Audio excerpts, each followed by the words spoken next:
अस्सलाम वालेकुम, आप देख रहे हैं इनसाइड पाकिस्तान। मैं हूं मोहम्मद ज़फ़ीर। इस वक्त मुल्क में सियासी, माशी और आइनी बहरान हल ना हो सका और इसके ऊपर डेडलॉक बरकरार है।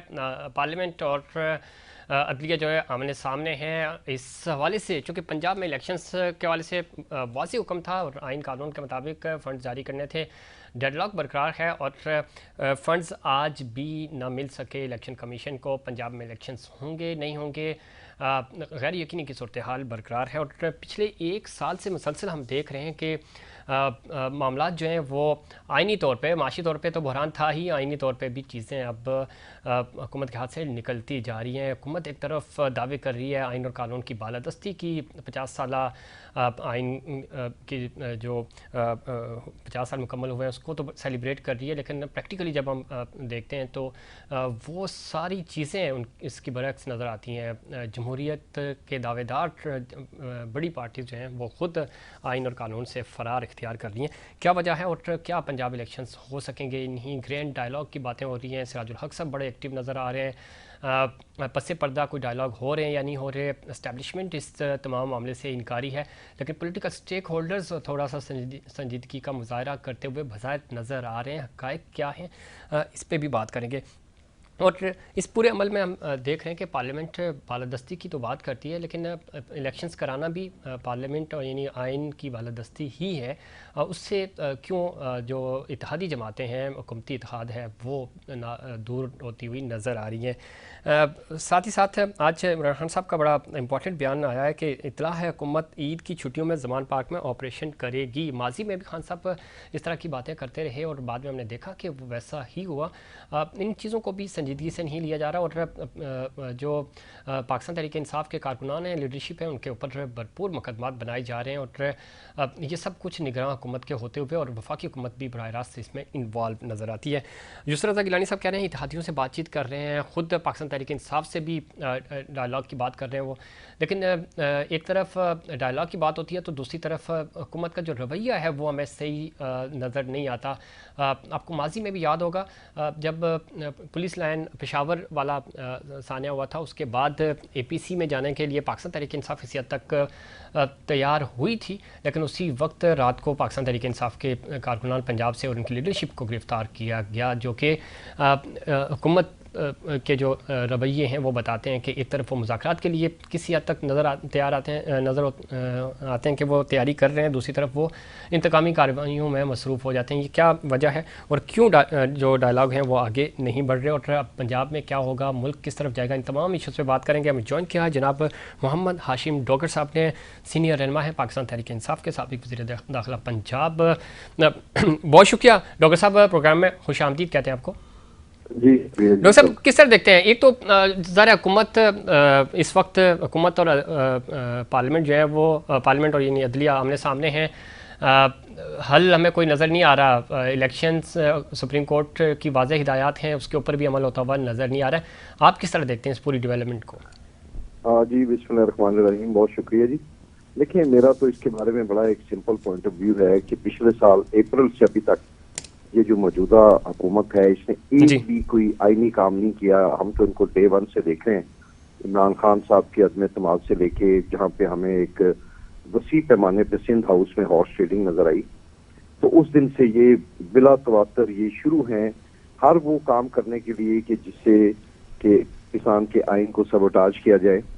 और इस देखें, मेरा पॉइंट ऑफ व्यू ये है कि जब हम पार्लियामेंट की बात करते हैं और ये कहते हैं जी पार्लियामेंट सुप्रीम है, तो क्या जो पंजाब असेंबली है ये पार्लियामेंट का हिस्सा नहीं कि जहाँ पे आपने सरासर इनकार कर दिया कि हम इलेक्शन ही नहीं करवाएंगे? ये तो मैं समझता हूँ कि पार्लियामेंट की तौहीन तो ये है कि आप आवाम को उनका हक से महरूम कर दें कि आप अपने मुंतखब नुमाइंदे असेंबली में नहीं पहुंचा सकते। 1.5 साल हो गया हमारी असेंबली जब इन्होंने अदम एतमाद लॉन्च किया और उसके बाद हमने रीगेन किया जी। आप देखिए, पंजाब का सूबा जो पाकिस्तान का सबसे बड़ा सूबा है, हम हर तरह के तरक्याती कामों से लोगों की जॉब्स और आप पूरा जो गवर्नमेंट का सिस्टम है, क्योंकि जो केयर टेकर गवर्नमेंट्स होती हैं इनका तो बड़ा महदूद सा एक दायराकार होता है, तो आपने वर्चुअली पंजाब को पिछले 1.5 साल से यरगमाल बना के और इसको अपने हैंडीकैप किया हुआ है। यहाँ पे कोई काम आवाम की फलाह बहबूद का नहीं हो रहा और सूरत हाल ये हो गई है कि जो मुल्क के जो वजीर आजम हैं, जिनको बहुत शौक है कि मैं हर जगह पे पहुंचूं, क्या वो खुद आटा तकसीम करते फिर रहे हैं? तो अगर ये सारा कुछ है तो इसका मतलब है कि पंजाब की गवर्नमेंट फेल होगी, जो इनकी ये जो कठपुतली की टेकर गवर्नमेंट है। ठीक जहां तक जी। आप देखें आइन की बालादस्ती की बात है, तो आइन कहाँ रह गया? मुझे तो कहीं पे कोई आइन नहीं नजर आ रहा कि सुप्रीम कोर्ट जो पाकिस्तान का सबसे बड़ा आइन के तहफ़्फ़ुज़ का जो अदारा है, वो बारहा कह चुके हैं। और एक स्टेट बैंक जैसा अदारा, जो मतलब मुझे तो समझ नहीं आ रही कि उसकी ताकत क्या है, कि वो कहते हैं हम पैसे नहीं देंगे। अब आप मुझे बताएं कि आइन कौन सा रह गया है? एक तमस्खर है जो इस वक्त मुल्क की आवाम का और आइन का उड़ाया जा रहा है। देखते हैं ये कहाँ तक चलेगा। बिल्कुल ठीक कह रहे हैं डॉक्टर साहब, और इसमें कोई दो राय नहीं है। इदारे आमने सामने खड़े हैं और ये मुल्क पाकिस्तान के लिए, रियासत पाकिस्तान के लिए कोई अच्छी अलामत नहीं है और इस वैक्यूम को ख़त्म करना था, लेकिन हम देख रहे हैं कि इसमें तेज़ी आई है। डॉक्टर साहब लाइन पर रहिएगा। मैं ज्वाइन किया जनाब आसिफ बाजवा साहब ने, सीनियर रहनुमा मुस्लिम लीग नून से। बाजवा साहब खुश आमदीद कहते हैं आपको भी। गुफ्तगू आप सुन रहे थे हाशिम डोगर साहब की। इसमें तो कोई दो राय नहीं है। बाजवा साहब आप हमेशा अच्छी सीधी बात करते हैं, लेकिन प्रॉब्लम यही है कि आइन और कानून की बालादस्ती यही है कि आप इलेक्शंस करवाएं, वक्त पे कराएं, जो कि आइन कहता है आपको। ये भी आइन ही की बालादस्ती है। पार्लियामेंट भी के अंदर जो आप डिबेट कर रहे हैं, यानी वो चीज़ जो आपको फेवर कर रही है उसकी बालादस्ती की आप बात कर रहे हैं, उसकी जंग लड़ रहे हैं, और जो अगेंस्ट जा रही है उसको आप निगलेक्ट कर रहे हैं। क्या वजह है? जमहूरी रवैये तो ऐसे नहीं होते। और ज़रा आइन तो आइन है ना, आइन की बालादस्ती यही है कि चाहे पार्लियामेंट हो, दिलिया हो, आपकी इस्टेब्लिशमेंट हो या कोई भी दूसरा इदारा हो, उसने तो आइन और कानून के अंदर रहते हुए, उस डोमेन में रहते हुए काम करना होता है। मामलात सही होते हुए नज़र नहीं आ रहे। पंजाब आपके सामने है, इंतकामी कार्रवाइयाँ किस तरह हो रही हैं वो आपके सामने, और ख़ुद आपके जो वज़ीर दाखिला हैं वो, उनका जो रवैया है वो तो बिल्कुल भी काबिल कबूल नहीं है। वो सरेआम टीवी पे बैठ के ये बात कह रहे हैं कि हम तो इलेक्शन होने ही नहीं देंगे, किसी कोई भी सूरत निकाल लेंगे लेकिन इलेक्शन नहीं करने देंगे, होने देंगे। बिस्मिल्लाहिर्रहमानिर्रहीम। आपका बहुत शुक्रिया, आपने मुझे वक्त दिया। सर गुजारिश ये है कि इस वक्त जो गवर्नमेंट है वो किसी एक पार्टी की नहीं है। ठीक। इस वक्त हम कोलिशन पार्टीज हैं और मुख्तलिफ जमातें इसमें शामिल हैं, और गो के पीडीएम में पाकिस्तान पीपल्स पार्टी शामिल नहीं है, लेकिन पार्लियामान में पाकिस्तान पीपल्स पार्टी के भी वोटर वहाँ पे मौजूद हैं, मेंबरान नेशनल असम्बली। और केपी उनकी क्या नाम है, सिंध में भी उनकी गवर्नमेंट है पाकिस्तान पीपल्स पार्टी की, और सूबा बलोचिस्तान में भी आपके सामने जिस तरह की गवर्नमेंट है आपके सामने है। बात यह है सर कि कोई शख्स ऐसा नहीं था, या अगर फर्ज करें आप बात करते हैं फेडरल मिनिस्टर की, वजीर दाखिला की, इंटीरियर मिनिस्टर जो है वो कहते हैं कि हम इलेक्शन नहीं कराएंगे। इसमें बिल्कुल क्लियर कट उनका वर्जन है कि हम इलेक्शन नहीं कराएंगे, हम इलेक्शन इकट्ठे करवाएंगे कौमी असम्बली के और तमाम सूबाई असम्बलियों के। ये उनका वर्जन है। अच्छा, बात ये है कि हमने जब I am just student of law, जब हमने कानून की किताबें पढ़ी और आज भी हम कानून के, उसमें सुप्रीम जो इंस्टीट्यूशन है वो पार्लियामान है। ठीक है, अगर पार्लियामान कोई फैसला करे, मिसाल के तौर पे हम यही बात समझ लेते हैं। मैं एक मिनट अर्ज करता हूँ, अगर शायद आपने ये बात पहले किसी ने आर्गुमेंट ना किया हो। मतलब अभी टेन्योर पूरा नहीं हुआ था पंजाब असम्बली का और केपी का, लेकिन पार्लियामान ने, वो भी पार्लियामान है, उस पार्लियामेंट में, उस सूबाई असम्बलियों ने, दोनों ने, चाहे एक शख्स की जाती अना की खातर, एक शख्स की जाती ख्वाहिश की खातर, एक शख्स की जाती ब्लैकमेलिंग की खातर, उन्होंने असम्बली को डिसॉल्व कर दी। ठीक है जी, लेकिन ये आईनी का इकदाम था या नहीं था? आइन तो इजाजत देता है ना, आप असेंबली डिसॉल्व कर सकते हैं। मैं अर्ज करता हूँ, मेरी चले, ये बात आपने अच्छी की कि ये आईनी इकदाम था या नहीं था जी। मुझे अब इस बात पे, इसी को with reference to the context बात करते हैं, और मैं रेलेवेंट बात करने जा रहा हूँ। मेरी बात जरा गौर से सुनिए प्लीज। जब कौमी असम्बली तोड़ी इमरान खान ने और उन्होंने एडवाइस भेज दी प्राइस के सदर मुमलिकत को जी, तो क्या उनका वो इकदाम, मुझे आप जवाब दीजिएगा जी जी, क्या वो गैर आईनी इकदाम था या आईनी इकदाम था? तो तहरीक एतमाद आप लेके आए तो सुने ना, आइन तो यही कहता कि आप इनको 5 साल पूरे करने दे, तो आप लेके आए ना तहरीक एतमाद भी सर।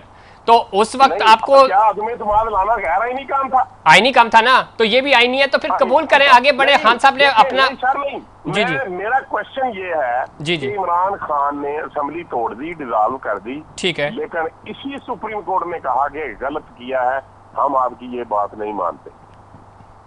तो सुप्रीम कोर्ट के फैसले को लेकर उन्हें इदारे के ऊपर चढ़ाई तो नहीं कर दी ना, उन्होंने कबूल किया, खान साहब डायरी उठाकर बाहर आ गए। देखिए सर मेरी बात सुन लें, सर मेरी बात जी जी, इसी तरीके से मैं चूंकि कानून का अदना सा तालिब इल्म हूँ, मैं बात आपको रेलेवेंट बात करूंगा, ठीक है, मैं ये है वो है, इधर है उधर है, ऊपर है नीचे है, आगे है पीछे है, मैं ऐसी बात नहीं करता सर। इसी तरीके से अगर ये देखा जाए कि पंजाब असेंबली जो है वो उन्होंने क्यों तोड़ दी बगैर टेन्योर पूरा किए। नंबर 2, अब मैं नंबर 3 पे आता हूँ।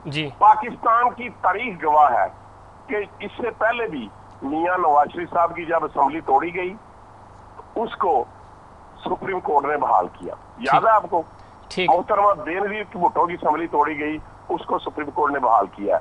यार जब फारूक लगारी साहब ने तोड़ी थी, इन्हीं अदालतों ने उनको बहाल किया था। देखिए सर बात तो सर कौमी असेंबली भी सुप्रीम कोर्ट ने बहाल की थी ना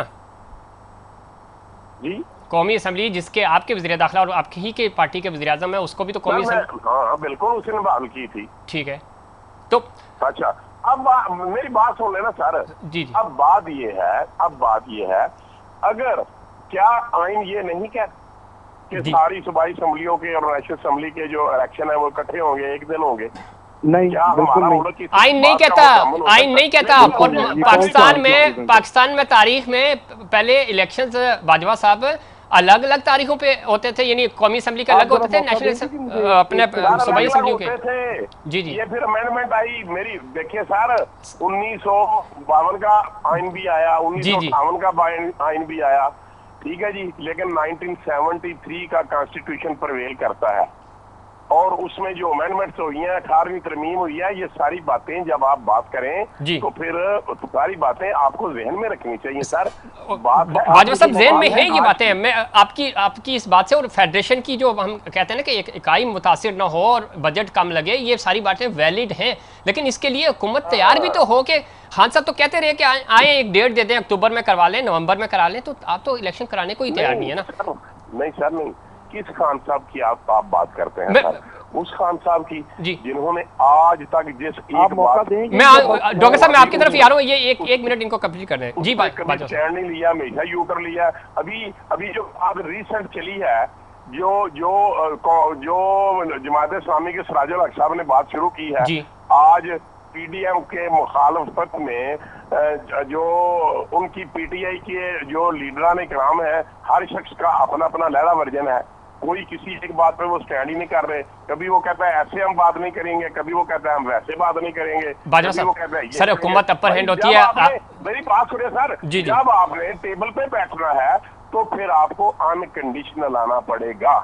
जब आप अनकंडीशनल आएंगे तो हम आपकी बात मानेंगे, अगर आप गलत बात करेंगे तो मैं बाजवा साहब तुसी कहते हो जी यू टर्न, सुने ना, यू टर्न तो आपने इतने लिए हैं, इतने यू टर्न लिए हैं, वो मैं गिनवाऊंगा तो प्रोग्राम का वक्त खत्म हो जाएगा, लेकिन एक यू टर्न सिर्फ मैं ये बता देता हूँ कि आप ही ने इनको लाड़काना की सड़कों पे घसीटना था, पेट फाड़ने थे। सर ये बात ना करें, ये सियासी बातें पुरानी बात। हाँ तो यू टर्न यही होते हैं। अब मैं डॉक्टर साहब इंतजार कर रहे हैं, बाजवा साहब मैं इसलिए कह रहा था कि मैं नहीं माजी में जाना चाह रहा। एथिक्स ये कहते हैं सर, माजी ये कहते हैं जी, और जो रवैये हैं वो ये कहते हैं अगर कोई शख्स अपनी बात से बेग पार्डन कर ले, आपसे माफी मांग ले और टीवी पे बैठ के ये कहे कि मुझे ये बात नहीं कहनी चाहिए थी, तो फिर उस बात का पीछा नहीं करना चाहिए। चलिए ठीक हो गया, मैं जरा डॉक्टर साहब का पॉइंट ऑफ व्यू ले लेते हैं। अब सर मैं आता हूँ बाजवा साहब आपके पास दोबारा। असम साहब भी ज्वाइन करेंगे, क्या ही अच्छा होता कि वो अभी हमारे साथ होते तो हम उनसे भी लेते कि कुरान और हदीस और ये कोई वादे जो है कुरान और हदीस नहीं होते, ये जरदारी साहब फरमा चुके हैं, तो यू टर्न्स की बात इस तरह ना किया करें। जनाब डॉक्टर साहब गुफ्तगू आप सुन रहे थे, वो ये कह रहे हैं कि जी आइन की खिलाफ वर्जी, और ख़ासतौर पर जब कौमी असम्बली का मामला आया था आज से 1 साल पहले, तो खान साहब ने असम्बली तहलील कर दी, गैर आइनी इक़दाम किया था, सुप्रीम कोर्ट ने इंटरफेयर किया, अदालतें खुली और असम्बली बहाल हुई, जिस असम्बली के तहत आज बाजवा साहब के जो लीडर हैं वो वज़ीर आज़म बने हुए हैं, जनाब शहबाज शरीफ साहब, और वज़ीर दाखिला इनके हैं, और बाकी इत्तेहादी हुकूमत है। डॉक्टर साहब मैं बड़ी पहले तो बाजवा साहब से इंतहाई माजरत के साथ जी जी ये भी फरमा रहे थे कि ये कानून के स्टूडेंट है, बिल्कुल, तो एक चीज ये फरमा रहे थे कि आइन और कानून में लिखा हुआ है कि कौमी असम्बली और सूबाई असम्बलियों के इंतखाबात इकट्ठे होने हैं। ये मेरे इल्म में इजाफा करें, मुझे जरा बता दें कि आइन की कौन सी शिक के तहत है। अब मैं यहाँ पे एक आपके सामने एक हाइपोथेटिकल एक छोटी सी सिचुएशन रखना चाहता हूँ, जरा कोशिश करें अगर बाजवा साहब भी इस पे गौर कर लें। जी। फर्ज करें एक गिवन टाइम पे इलेक्शन होते हैं, एक ही दिन कौमी असम्बली और चारों सूबाई असम्बलियों में एक ही दिन में इलेक्शन हो जाते हैं। किसी एक सूबाई असम्बली में ऐसा हो जाता है कि वहां पे कोई मेंबर्स की डिवीजन ऐसी हो जाती है कि हुकूमत चलना वर्चुअली मुमकिन ना रहे, मुश्किल हो जाए। ठीक। और जो उस वक्त के वजीर आला हैं वो ये सोचें कि हम इसको डिसॉल्व करें और दोबारा अवाम के पास जाएं ताकि अवाम जिसको क्लियर मैंडेट दें वो आए और हुकूमत करें। फर्ज करें ये पहले 4 महीने में हो जाता है और दुनिया की बड़ी असेंबलीज में बाजवा साहब को चाहिए देख लें, बरतानिया में 3-3 महीने के बाद भी इलेक्शन हुए। फर्ज करें पंजाब में काम नहीं चलता और जो भी वजीर आला है वो कहते हैं जी हम असेंबली डिसॉल्व करते हैं, हम दोबारा जाएंगे। इसका मतलब है कि 4.5 साल पंजाब में मोहसिन नकवी साहब जो है ना वो निगरान वजीर आला लगा दिए जाएंगे, क्योंकि कौमी असम्बली के इलेक्शन तो होने हैं 5 साल बाद। देखें ये इसीलिए इसमें शिक नहीं रखी गई कि अगर किसी एक सूबे में या वफाक में गवर्नमेंट नहीं चल रही, बड़े इश्यूज होते हैं।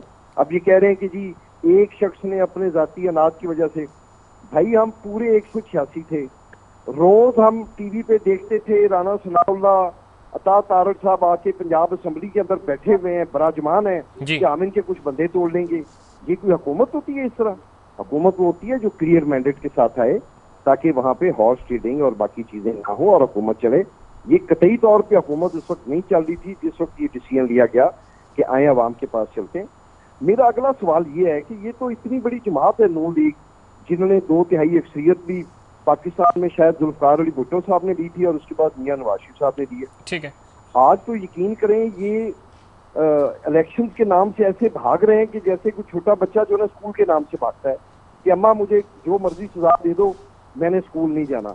और भाई हिम्मत करें, बाजवा साहब से मेरी दरखास्त है, अपनी पार्टी वालों को मोटिवेट करें कि अवाम जो है ना आए उसके पास चलते हैं।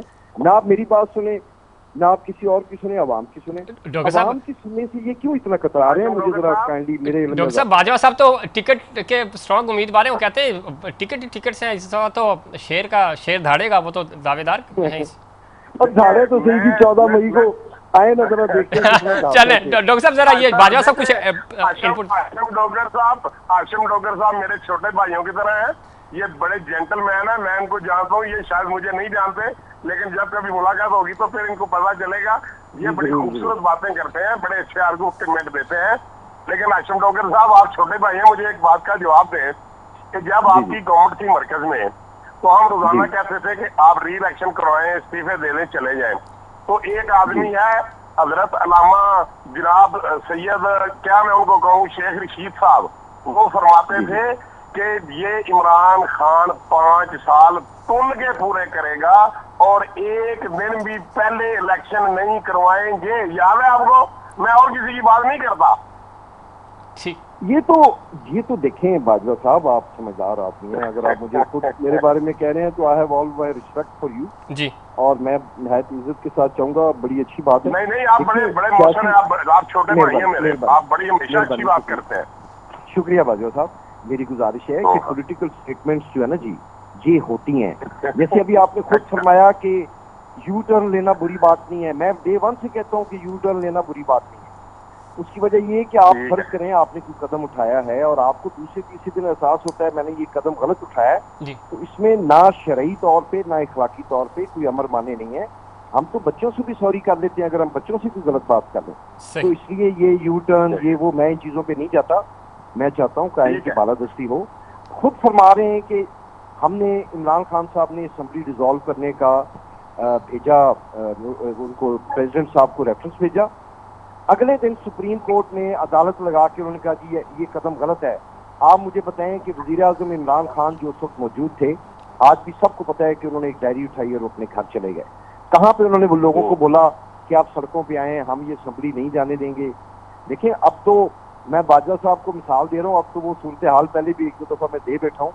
अब तो ऐसे लग रहा है कि जैसे एक वो बैल जो होता है ना जी, कुर्बानी वाले दिन वो हो जाता है थोड़ा परेशान, भाग उठता है, तो फिर उसको सारे भाग दौड़ के काबू करके लाते हैं। अब तो हमें ऐसे लग रहा है कि इनको कुर्बानी के लिए लाना पड़ेगा। डॉक्टर साहब ये घबरा गए हैं, आप जैसे बैल घबरा जाता है ना, आप सही कह रहे हैं। हाँ, ये थोड़ा घबरा गए हैं बाजवा साहब, हमने हिम्मत करनी है सब में। आखिर में तो जो ताकत का जो मजमुआ है वो अवाम है, अवाम है। और घबराए नहीं। देखें आप, मैं चाहता हूँ हमें कोई छोटी नहीं है, अवाम ने फैसला करना है, जिसको फैसला करे वो हुकूमत में है। अगर आप आएंगे हम आपको वेलकम करेंगे। ठीक है अगर कोई और जमात आती है उसको वेलकम डॉक्टर साहब, और बाजा साहब चूंकि मुझे ब्रेक पे भी जाना है, डॉक्टर साहब खास तौर पे चूंकि इस वक्त आप दाखिली अमूर को बेहतर जानते हैं, पंजाब में खान साहब ने अभी कहा है कि ईद के दौरान जो छुट्टियां होंगी उस दौरान कोई अटैक किया जा सकता है, उनके ऊपर गिरफ्तार करने की भी कोशिश की जाएगी। अब हमने माजी में भी देखा, हुकूमत बनीगाला में भी यही ट्राई करती रही, फिर जब वो यहाँ जमान पार्क आए लाहौर में तो वहाँ पे भी ये चीज़ें चलती रही, उनके घर पे भी तोड़ फोड़ हुई। किस तरह देखते हैं और कितनी सीरियस ये थ्रेट्स हैं जो खान साहब ज़ाहिर बता रहे हैं, माजी में उन्होंने बताया, और बाजवा साहब ज़ाहिर उनके वज़ीर दाखिला हैं तो उनको भी चाहिए कि इन चीज़ों को सीरियस लें। आप किस तरह देखते हैं, चूँकि आप खुद वज़ीर दाखिला रहे हैं? जी बिल्कुल, मैं तो इस हद तक कहता हूँ कि पाकिस्तान के हर सियासी लीडर, जिसमें कि इमरान खान शामिल हैं, जिसमें नून लीग की लीडरशिप है, जिसमें तमाम जमातों की लीडरशिप, देखें ये एक कौमी सरमाया होते हैं और एक दूसरे की अना और जिद में आके हमें ये सरमाया ज़ाया नहीं करना चाहिए। अगर मियाँ नवाज शरीफ साहब हैं, इमरान खान साहब हैं, इस मुल्क ने इनके ऊपर बहुत इन्वेस्ट किया हुआ है, 40-40 साल का इनका तजर्बा है, एक्सपीरियंस है। तो अगर एक इमरान खान साहब, जिनका हम जेन्युइनली महसूस करते हैं कि उनकी जिंदगी को खतरा है, आज से चंद महीने पहले आपको याद होगा कि लॉन्ग मार्च पे उनपे एक ब्रूटल अटैक हुआ, अल्लाह पाक ने उनपे मेहरबानी की, जिसका इवन के तमस्खर उड़ाया गया, जो इंतहाई अफसोसनाक बात है। तो मैं समझता हूँ कि कौमी लीडरशिप की हिफाजत जो है वो कौम की और इन अदारों की जिम्मेदारी है। मैं चाहूँगा कि इमरान खान समेत, देखें अब इसमें बड़ा हमें क्लियर एक फैक्ट हमें हमारे पास आया है कि इमरान खान साहब के घर पे ये लोग, हम इनको अंदाज़ा नहीं है कि जब ये इस तरह की हरकतें करते हैं, पुलिस वाले उसमें शामिल होते हैं, बहुत सारी दफ़ा चीज़ें आपके कंट्रोल से बाहर हो जाती हैं। इवन आपके जो अपने लोग होते हैं, कई दफ़ा वो बात सुनने से इनकार कर देते हैं। तो हम जब हमारा मुकम्मल इमरान खान साहब के साथ मैं भी अक्सर जाते हैं, हम पेश हो रहे हैं, अदालतों में जा रहे हैं, तो इसलिए इस तरह की इकदाम उठाना, रेड्स करना, उनके घर पे चढ़ाई करना, कतई ये गैर मायूब है, बहुत बहुत ही बुरी बात है, और इसमें इमरान खान साहब की जान को खतरा है।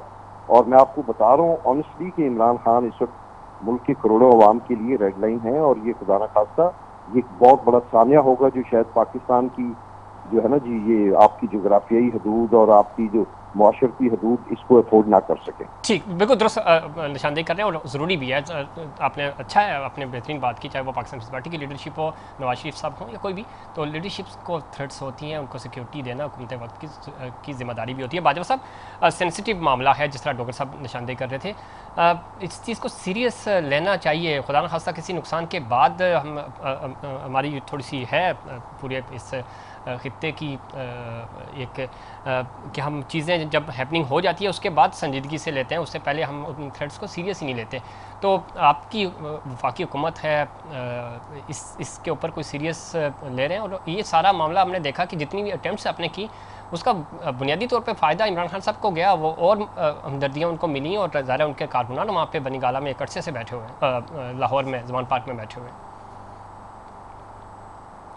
बाजवा साहब, देखिए बात यह है कि मैं ये भी ना, इनकी इमरान खान साहब की ये एक पॉलिटिकल स्टेटमेंट है कि ये ईद की छुट्टियों में ये इस तरह करेंगे, ऑपरेशन करेंगे, ये करेंगे, वो करेंगे। बात सर ये है कि अगर गवर्नमेंट ने, देखिए मैं बड़े अदब के साथ आपसे भी और आशम डोगर साहब से भी, कि ये अगर आप कोई किसी शख्स ये कहे ना कि मैं मेरे बड़े वर्कर्स हैं, या मेरे पास 10,000 आदमी है, 5,000 आदमी है, 100 आदमी है, 500 आदमी वहां पे इकट्ठे होकर खड़े हो जाएंगे और स्टेट के आगे खड़े हो जाएंगे। और पाकिस्तान की तारीख में अभी तक ऐसा नहीं हो सका कि अगर कोई स्टेट ने, पाकिस्तान ने किसी को गिरफ्तार करना चाहा हो तो वो गिरफ्तार ना कर सकते हो। ये ऐसी बात नहीं है। अगर कोई आदमी या अगर कोई पुलिस वाले इस्लामाबाद से या दीगर सूबे से आते हैं, सिर्फ उनके जो ऑर्डर हैं, वारंट ऑफ अरेस्ट, अगर उनकी तमीर के लिए आते हैं तो उनको ये कहते हैं कि ये तो गिरफ्तार करने आए थे और ये गिरफ्तार नहीं कर सके। देखिए सर, ऐसा मुमकिन नहीं। स्टेट हमेशा ताकतवर रही है और स्टेट ही ताकतवर है। ऐसा तो फिर हो ही नहीं सकता, फिर तो रेट ऑफ गवर्नमेंट खत्म हो जाती है ना, कि अगर वो गवर्नमेंट किसी भी शख्स को गिरफ्तार करना चाहे तो वो गिरफ्तारी से ठीक भाई साहब, चूंकि वक्त भी खत्म हो रहा है, लेकिन हमारा कोई ऐसा जो जिस तरह के केसेस बनाए जा रहे हैं, आप भी जानते हैं, आप खुद कानून के स्टूडेंट हैं, प्रैक्टिस भी करते हैं ज़ाहिर कानून को, तो ये वो सारे केसेस हैं जो ज़ाहिर है किसी भी लीडरशिप, चाहे वो मियाँ साहब पे भी बने, खान साहब पे बने या जरदारी साहब पे या किसी पे भी बने, तो उनमें जान ही नहीं है, उड़ जाते हैं वो। जब पेशी दी उन्होंने तो उनको वहाँ पे जमानतें भी, केस भी उनके ख़त्म हुए। तो ये प्रैक्टिस ही नहीं होनी चाहिए। आप मुज़ाकरात की बातें हो रही हैं, अल्लाह करे कि चीज़ें बेहतरी की तरफ जाएँ, और ईद वाले दिन तो खास तौर पे करना भी नहीं चाहिए इस तरह का अमल। नहीं, ऐसी कोई कतई तौर पे मैं जिम्मेदारी के साथ बात कर रहा हूँ, ऐसी तौर पे अभी तक तो कोई प्लानिंग नहीं है ऐसी कि हम या गवर्नमेंट ऑफ पंजाब, ठीक, अच्छी बात है अगर नहीं है तो, लेकिन थ्रेड्स हैं, इस चीज़ को भी मद्देनजर रखना होगा। जनाब हाशिम डोगर साहब आपका और सिबाजवा साहब आप दोनों का बहुत शुक्रिया, अपने प्रोग्राम में वक्त दिया। नाज़रीन, वक्त हुआ ब्रेक का। ब्रेक के बाद हम पाकिस्तान पीपल्स पार्टी का पॉइंट ऑफ व्यू भी शामिल करेंगे, और मौजूदा सियासी सूरत हाल पर पाकिस्तान पीपल्स पार्टी अपना इनपुट कैसे दे रही है, क्या डेवलपमेंट्स हैं, उस पर बात करेंगे। लेकिन उससे पहले कमर्शियल ब्रेक।